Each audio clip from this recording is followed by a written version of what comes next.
Esta semana, en una edición especial de Jerusalem Dateline, Israel se paraliza en el día más sagrado del año y una búsqueda para encontrar el arca perdida de la alianza está más cerca de lo que pensamos. Además, te llevamos dentro de un movimiento creciente para reconstruir el tercer templo en Jerusalén y te mostramos cómo la nueva tecnología está revelando las caras perdidas de la Biblia. Todo esto y más esta semana en Jerusalem Dateline. Hola y bienvenidos a esta edición de Jerusalem Dateline. Soy Chris Mitchell. Para los judíos, el día más sagrado del año es Yom Kippur, el día de la expiación y el arrepentimiento. Y la forma en que Israel observa ese día es única en todo el mundo. Yom Kippur, el día de la expiación, es la culminación de los 10 días de meditación. ¿Qué son los 10 que separan Rosh Hashanah de Yom Kippur? Son días pesados de arrepentimiento y reflexión y de busca del rostro de Dios mientras nos separamos para ir a presentarnos ante Él en estado de ayuno y en estado de humildad el día de Yom Kippur. Aquí en Israel, en Yom Kippur, la nación se paraliza, las calles están vacías, el transporte público y la televisión se detienen. Por un día al año, toda la tierra de un país se detiene para buscar al Dios de la Biblia. Durante los 10 días de meditación, los judíos se saludan unos a otros con la expresión hebrea Gamar Hatimak Tová, que significa que tengas una buena inscripción en el libro de la vida. En Yom Kippur creen que el libro se cierra por todo el año, por lo que oran y ayunan. Es un ayuno de 25 horas. Así que el ayuno comienza la noche anterior al día y luego ayunamos durante todo el día. Y se observa mediante la oración solemne, bellos cantos litúrgicos que se elevan ante Dios. Pronunciamos palabras de oración de arrepentimiento. Durante el día se leen en la sinagoga los libros de Jonás. Jonás es un símbolo de arrepentimiento. Jonás simboliza muchas veces nuestras propias acciones, ya sabes, desobedecer a Dios, ir en dirección contraria a lo que Dios nos ha llamado a hacer cuando nos ha llamado a guiar a otros al arrepentimiento para construir su reino. En Yom Kippur, los judíos también recitan una oración especial llamada el Vidui. El Vidui es la oración central de confesión y por el perdón del pueblo judío en Yom Kippur. Y es una oración que rezan no solo en nombre de ellos mismos, sino en nombre de todo el pueblo judío alrededor del mundo. El Vidui contiene una sección en voz alta para ser orada en público y una sección en voz baja rezada por el individuo. Una cosa que aprendemos del pueblo judío, algo muy importante, especialmente sobre Yom Kippur, es que no basta con decir que lo sientes, tienes que confesar, decir lo que sientes y al mismo tiempo tomar decisiones prácticas para cambiar tu comportamiento. Dice en el libro de Levítico, y el Señor habló a Moisés diciendo también, el día 10 del mes séptimo será el día de la expiación. Será para vosotros una santa convocación, afligiréis vuestras almas y ofreceréis una ofrenda encendida al Señor. Y no haréis ningún trabajo ese mismo día porque es el día de la expiación para expiaros ante el Señor vuestro Dios. La Biblia habla de Yom Kippur en términos de que un gran día de juicio de nosotros frente a Dios. Así que es considerado como el día del juicio. Las puertas del juicio se abren y Hashem está juzgando nuestras almas en términos de nuestras acciones correctas y nuestras acciones incorrectas. Le pedimos perdón a Hashem y Él nos da su perdón. Buscamos su rostro y Él está allí. Y su misericordia están todos los días. Durante los tiempos bíblicos, el Yom Kippur era el único día del año en el que el sumo sacerdote podía entrar en el Sancta Sanctorum, la sala más sagrada del templo. Escondida adentro estaba el arca de la alianza que contenía los 10 mandamientos que Dios dio a Moisés. Hoy nadie sabe dónde está el arca. Algunos afirman que está tan lejos como Etiopía o Irlanda. Pero un explorador cree que se encuentra detrás de una roca gigante en el lugar más sagrado del judaísmo. Echemos un vistazo. El investigador y autor Harry Moskov llevó a CBN News a través de los túneles del muro occidental, hasta las escaleras del monte del templo y adentro de las cámaras que rodean el sitio más santo del judaísmo. Su libro, El informe del arca, narra sus 2 décadas de busca del legendario símbolo.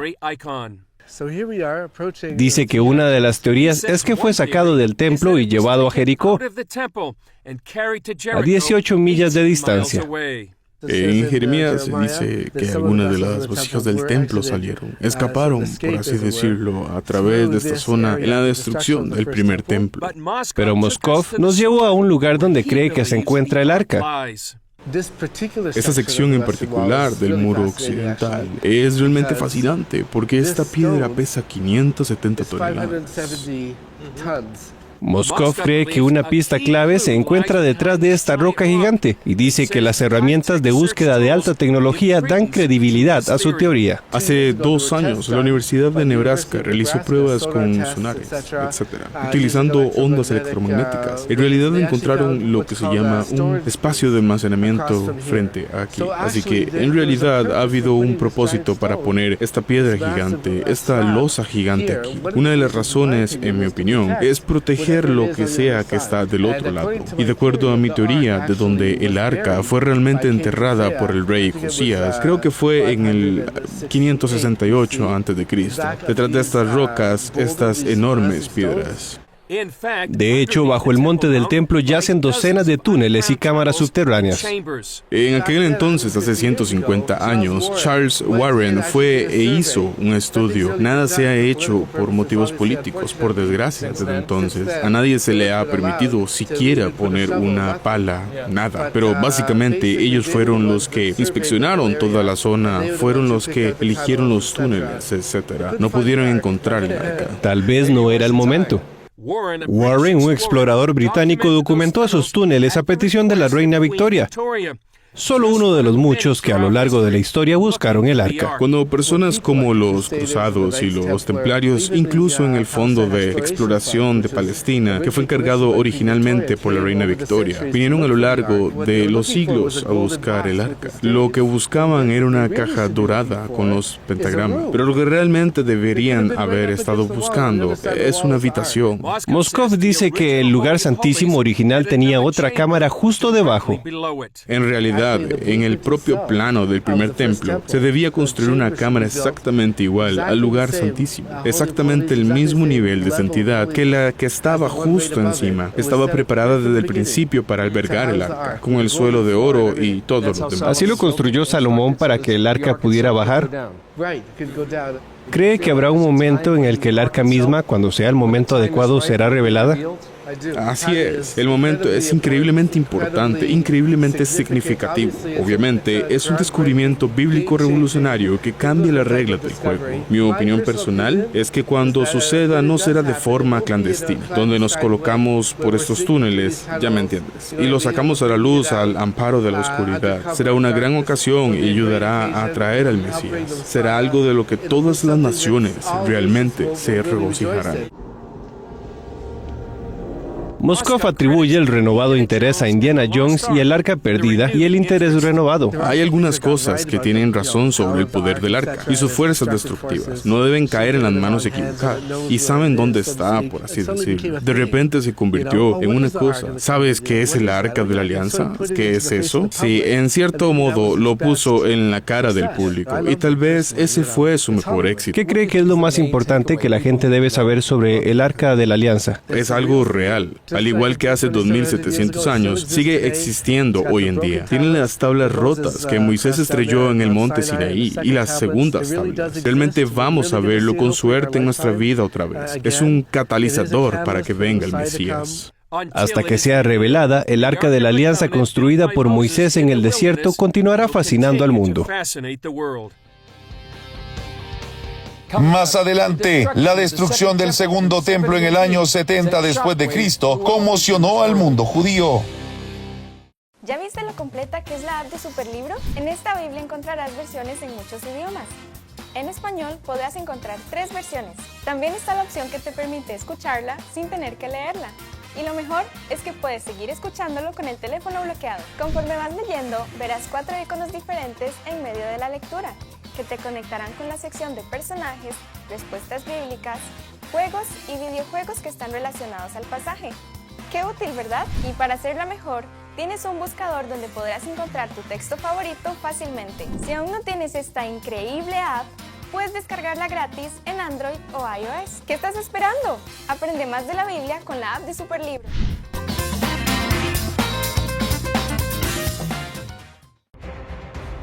En un mundo que cambia cada segundo, es vital estar bien informado. En Mundo Cristiano te damos las noticias más relevantes para entender lo que sucede y cómo nos impacta. Soy Kevin Valverde y les acompañaré a ver el resto de la historia aquí en Mundo Cristiano. La mejor noticia es que aunque la vida tiene momentos duros, fui la vergüenza de Las Vegas. La más grande vergüenza que alguien haya pasado en Las Vegas es Olga Briskin cuando Juan Gabriel la planta. siempre puede mejorar. Entonces Dios no solamente me salvó la vida, sino que me libró de la cárcel. Solo hay que decidirse por el camino correcto. Cuando no quieres tu vida y empiezas a entregar tu vida por otras personas, ahí es en donde te das cuenta que vale la pena vivir. Lo que puede suplir Dios, nadie en este mundo lo puede suplir. De rodillas y le dije, Señor, si me dejas salir de aquí un día, yo te prometo que me voy a dedicar a ti y voy a dedicarme a la música, que es lo que tú me has dado. Conéctate a Vive Más y experimenta las historias de personas que descubrieron que vivir es mucho más que existir. El amor humano sin Dios no es suficiente para que una relación perdure. Búscanos como Vive Más TV en Facebook y llénate de vida.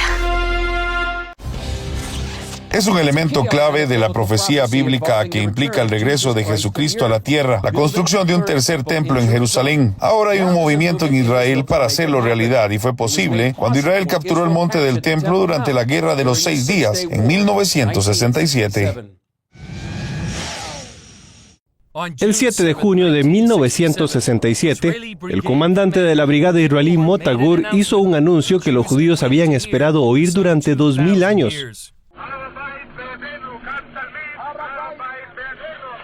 Retomar este terreno era importante por varias razones. En primer lugar, es donde el rey Salomón construyó el primer templo judío, después de que los babilonios lo destruyeran. Zorobabel puso la primera piedra en el segundo templo, que más tarde fue ampliado por el rey Herodes. Cayó en el año 70 después de Cristo.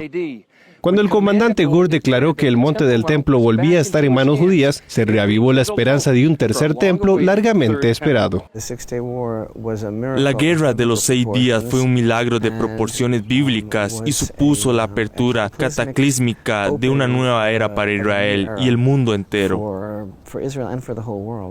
El rabino Chaim Rickman, del Instituto del Templo, se dedica a reconstruir el templo judío. Ve el tiempo transcurrido desde la Guerra de los 6 días como un cambio profético. Creo que sería difícil no ver lo que ha pasado en los últimos 50 años como un tremendo salto, un tremendo avance. Es más que profético, es como un beso del cielo. Es como un beso divino, es como un roce íntimo con la realidad de la compasión y el amor de Dios. Él cumple sus promesas. El instituto comparte una conexión clave con la batalla por Jerusalén. Su fundador, el rabino Yisrael Ariel, sirvió en la Brigada 55 de paracaidistas que capturó el monte del templo. Tras la victoria, un guía jordano les hizo una visita extraordinaria. Su trabajo consistía en llevar la ametralladora de la compañía. Hay una fotografía muy bonita de eso. En realidad, la primera noche de la liberación de Jerusalén, se le encomendó la tarea de vigilar el lugar de la cúpula de la roca, que por supuesto es donde se encuentra el lugar santísimo. La historia que nos contó es que los soldados estaban en el monte del templo y era como la primera hora, más o menos. Se le acercó un jordano vestido de occidental que les explicó que la guía oficial del Parlamento jordano y se ofreció a llevar a los soldados, lleva a los soldados y al rabino y les dice que aquí exactamente donde estaba el santuario, aquí es donde estaba el altar y aquí es donde estaba la menorá. Les cuenta todas estas cosas sobre la historia del templo sagrado. Finalmente, el rabino preguntó, ¿por qué nos cuentas todo esto? Y él le dijo, bueno, tenemos la tradición de nuestros padres, ellos de sus padres, de que un día los judíos liberarían una guerra y conquistarían esa montaña y reconstruirían el templo sagrado y asumo que ustedes comenzarán mañana. Quiero que esa sea mi parte en ayudarlos. ¿Cuál fue su reacción a esta historia? Bueno, supongo que estaban bastante sorprendidos, pero la conclusión es que en retrospectiva parece que no estábamos preparados. 50 años después, esto ha cambiado. El Instituto del Templo está preparando los planos y reuniendo los elementos oficiales del templo como las vestiduras sacerdotales. Rickman también está disipando mitos sobre el templo en el altavoz digital de hoy en día, YouTube. Todo esto significa que hablar de reconstruir el templo ya no se considera una idea marginal. Hoy hay un lobby en la Knesset de cuántos miembros de la Knesset hablan constantemente de los derechos judíos al rezar en el monte del templo. Hay miembros de la Knesset que realmente hablan de la reconstrucción del templo sagrado. Se dan cuenta de que hace 20 años a estas personas no se les habría concedido un momento en el horario. Así que hace años esto se consideraba marginal. Fanáticos, lunáticos, peculiares. Hoy es la corriente dominante. Uno de esos miembros es Yehuda Glick. Hace 10 años no había ni un solo miembro de la Knesset que ascendiera al monte del templo. Hoy tenemos 20 miembros de la Knesset que están interesados en ascender al monte del templo, rezar en el monte del templo y forman parte de la batalla por la redención del monte del templo y para devolver al centro del siguiente paso en el proceso de redención. Rickman ve el templo a través de los ojos del profeta Isaías, que escrito hace 3000 años dice: la casa de Dios sería una casa de oración para todas las naciones. Significa que hay un Dios en el mundo y que lo mejor está por llegar. Y estamos tan conectados a Él y entre nosotros y a ese propósito y a toda la humanidad. Y es un privilegio maravilloso estar con ustedes hoy mirando Jerusalén y darnos cuenta de que estamos viviendo probablemente el momento más importante de la historia. Si crees en el Dios de Israel y ves su mano sobre su pueblo y comprendes los tremendos cambios que se han producido a lo largo de los años, ves que aquel que nos trajo hasta aquí no ha terminado y cumplirá sus promesas. Chris Mitchell, CBN News, el monte del templo Jerusalén. Más adelante, ¿podrían ser estos los restos del palacio del rey David? Los arqueólogos nos dan una mirada de cerca cuando volvamos. ¿Ya viste lo completa que es la app de Superlibro? En esta Biblia encontrarás versiones en muchos idiomas. En español podrás encontrar 3 versiones. También está la opción que te permite escucharla sin tener que leerla. Y lo mejor es que puedes seguir escuchándolo con el teléfono bloqueado. Conforme vas leyendo, verás 4 iconos diferentes en medio de la lectura, que te conectarán con la sección de personajes, respuestas bíblicas, juegos y videojuegos que están relacionados al pasaje. ¡Qué útil!, ¿verdad? Y para hacerla mejor, tienes un buscador donde podrás encontrar tu texto favorito fácilmente. Si aún no tienes esta increíble app, puedes descargarla gratis en Android o iOS. ¿Qué estás esperando? Aprende más de la Biblia con la app de Superlibro.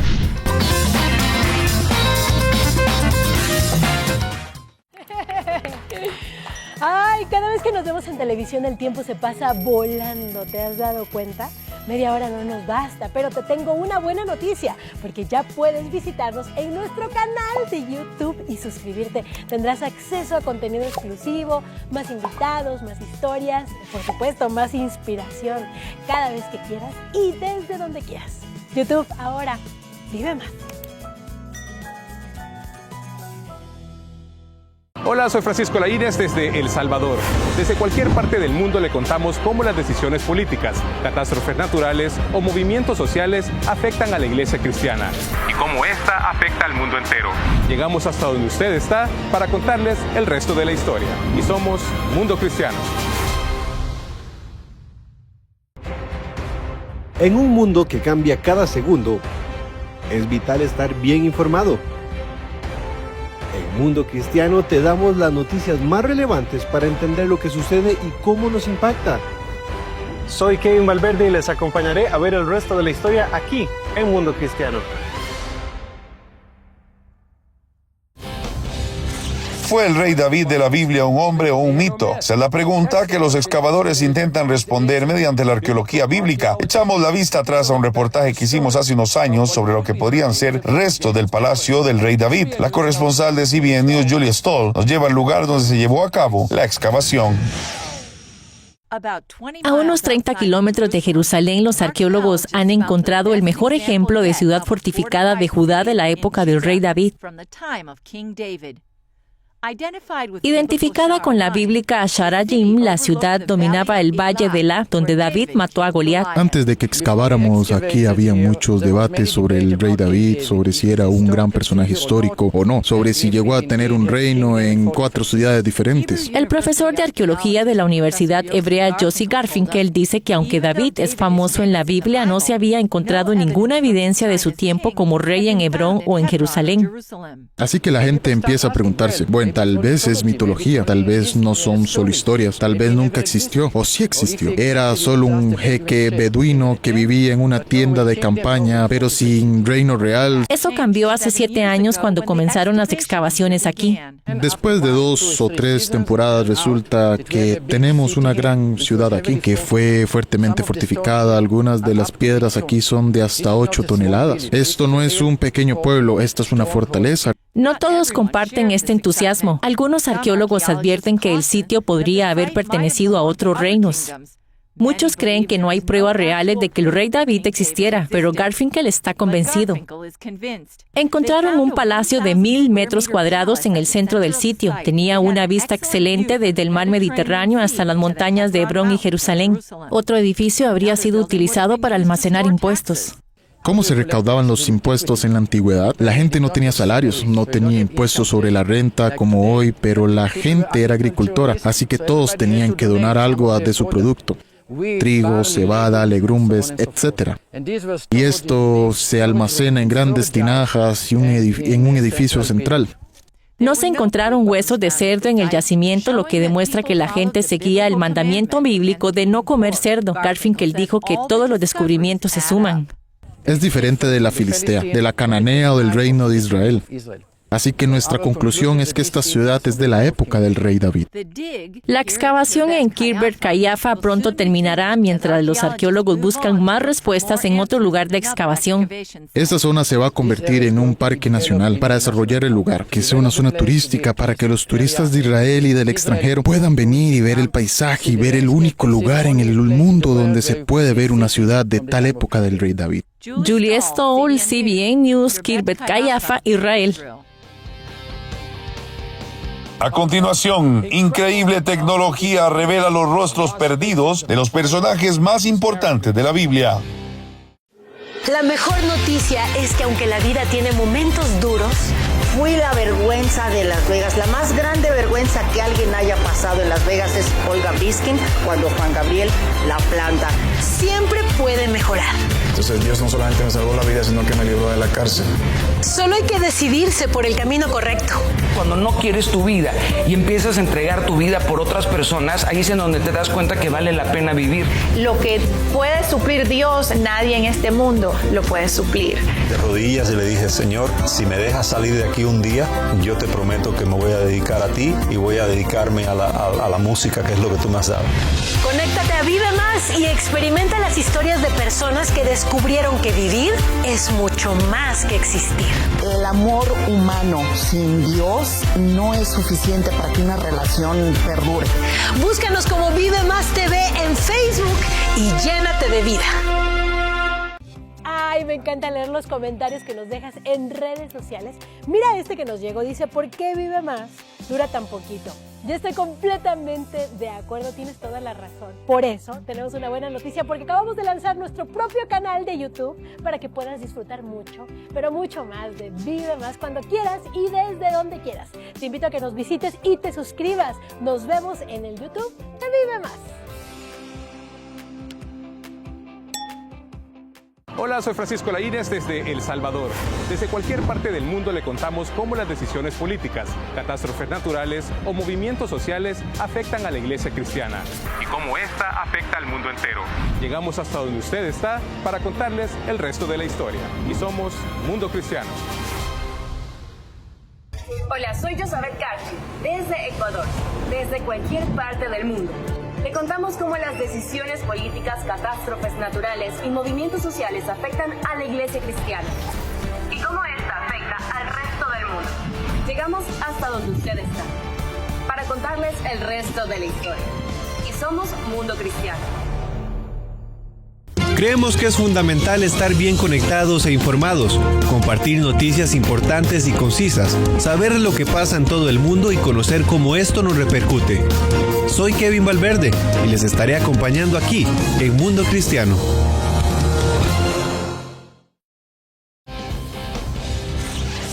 ¿Te has preguntado alguna vez cómo era la Dalila de Sansón o cómo era un hombre que pudo haber conocido a Jesús? Echa un vistazo a cómo la ciencia y la tecnología se han unido para crear una visión de las personas de la época de la Biblia. Este es el cráneo de un hombre que vivió en Galilea en los tiempos de Jesús y pudo haber escuchado su sermón en el monte. Esta fue una mujer filistina que podría haber conocido a Dalila desde la época de Sansón. Así es como podría haberse visto. Ellas aparecieron en los documentales de National Geographic, Los rostros perdidos de la Biblia. Se ven reconstrucciones faciales de gente antigua, de Islandia, de Europa o momias egipcias, pero nunca se ven rostros bíblicos. Nunca se ven personas de tierra santa de Israel. Cuando se encuentran huesos humanos en Israel, los activistas religiosos judíos suelen insistir en que se les rehaga inmediatamente, así que trabajar con cráneos es poco frecuente. Nos dimos cuenta de que la tecnología moderna nos brindaba la oportunidad de hacer en Israel lo que se ha hecho en otros lugares, es decir, devolver a la vida rostros antiguos. Utilizando técnicas de investigación criminal, el cineasta Simcha Jakubowicz y el antropólogo Israel Hershkovitz y su equipo reconstruyeron 4 rostros antiguos para dar cuerpo a historias de la Biblia. Quiero contar la historia del pueblo judío en Galilea. Y he utilizado la reconstrucción facial para ver la historia desde un ángulo diferente. Los otros en la lista, un bebé cananeo colocado en una jarra y enterrado bajo una casa, podría haber sido el sacrificio de un niño. Y un cazador de 6,000 años de edad muestra la vida desde el mundo de Jacob y Esaú, o Caín y Abel. Los expertos comenzaron cargando en un ordenador un escaneo de los esqueletos reales. Un artista rellena los datos postmortales, como esta cuenca ocular que falta. Una copiadora de 3D imprime capas de la imagen digital sobre capas sucesivas de polvo fino. Victoria Leawood, artista forense, le da rostro al molde del cráneo. Lo que sale es asombroso. Esencialmente, lo que estás haciendo es ir rasgo por rasgo y desarrollar cada uno de ellos de acuerdo con los estudios, y luego lo que obtienes al final es una aproximación de la persona que estás buscando. Leawood dice que no anticipa la forma en la que el cráneo se verá. Simplemente lo trabajas y ves lo que obtienes al final. Y me sorprendió cuando vi al hombre que conocía a Jesús. Pensé, déjame comprobar mis medidas, porque esto se parece a algo que verías en la Biblia o algo así. Al mismo tiempo, otro artista forense trabajó en una reconstrucción digital muy parecida a la animación que se hace hoy en día. Su hombre de Galilea era similar pero diferente. Hershkovitz dice que espera que estas reconstrucciones ayuden a los jóvenes a comprender un valor de la historia. Si queremos tener un futuro mejor, tenemos que aprender más sobre el pasado. Espero que a través de esta moderna reconstrucción forense tipo CSI, la gente vuelva a interesarse por la Biblia y lea las historias que son realmente la sangre vital de la civilización occidental. Realmente da vida a la Biblia. Bien, eso es todo para esta edición de Jerusalem Dayline. Gracias por acompañarnos. Recuerden que pueden seguirnos en Facebook, Twitter, Instagram y YouTube. Y también puedes acceder al contenido a través de nuestras noticias y otras aplicaciones. Y no olvides suscribirte a nuestros envíos masivos de correo electrónico para seguir recibiendo todo nuestro emocionante contenido. Soy Chris Mitchell. Nos vemos la próxima vez en Jerusalem Dayline.